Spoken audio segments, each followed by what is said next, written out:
Beyond the lofty, overarching climate goals, the focus at COP29 will be honed in on mobilising the eye-watering amounts of public and private money needed to stave off societal collapse.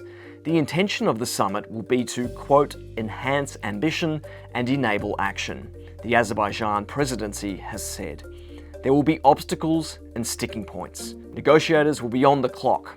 Scientists have continued to warn that the planet's vital signs are in bad shape. This looms as an important moment in climate talks. Here are 5 reasons why. Number 1. This is all about money. Finance will be the central pillar of the talks. Perhaps of most importance will be the negotiation around what's called the new collective quantified goal. It's a financial mechanism that's going to replace the $100 billion in climate finance that advanced economies have been promising to give poorer nations every year. Most of those funds haven't been delivered, so there'll be negotiations for something new, something transparent and accessible for the nations most in need of trillions of dollars. As well, many countries will be expecting a growing loss and damage fund, which was set up at COP28 in Dubai. There are also funds meant for countries bearing the brunt of climate change, but so far, the fund hasn't done what those nations have been calling for. Number 2, global temperatures are out of control. The planet is in worse shape than 12 months ago, according to scientists. Global temperatures have continued to increase. Surface and ocean temperatures also have both hit record highs. The 1.5 degrees Celsius increase threshold that the Paris Agreement was meant to keep us under has already been breached. As well, concentrations of carbon dioxide and methane are at all-time high levels in the atmosphere, and fossil fuel production has also continued to rise. In the 6 months alone since COP28, $41 billion of extreme weather damage has been inflicted globally. There are plenty of reasons for collective action this time around. Number 3, the end of fossil fuels? Maybe not.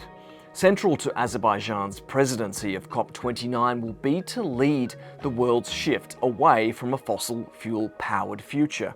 But oil and gas are the very resources that have driven the country's prosperity for generations. It's the 3rd year in a row that a petrostate has led the negotiations, following the UAE and Egypt. Last year, there was mention of transitioning away from fossil fuels in the final COP agreement. We'll be expecting plenty of bickering again about the wording around this issue in the final days of COP29. Number 4. Conflicts are hanging over this summit. War has intensified and spread in the Middle East. Conflicts are ongoing in Ukraine, Sudan, and Myanmar. Given the COP process is reliant on cooperation between countries and requires consensus to make a formal declaration, the breakdown in trust is seen as a strong impediment to planet-saving action. These clashes have other impacts beyond government-to-government relations too. They're significant contributors to emissions themselves.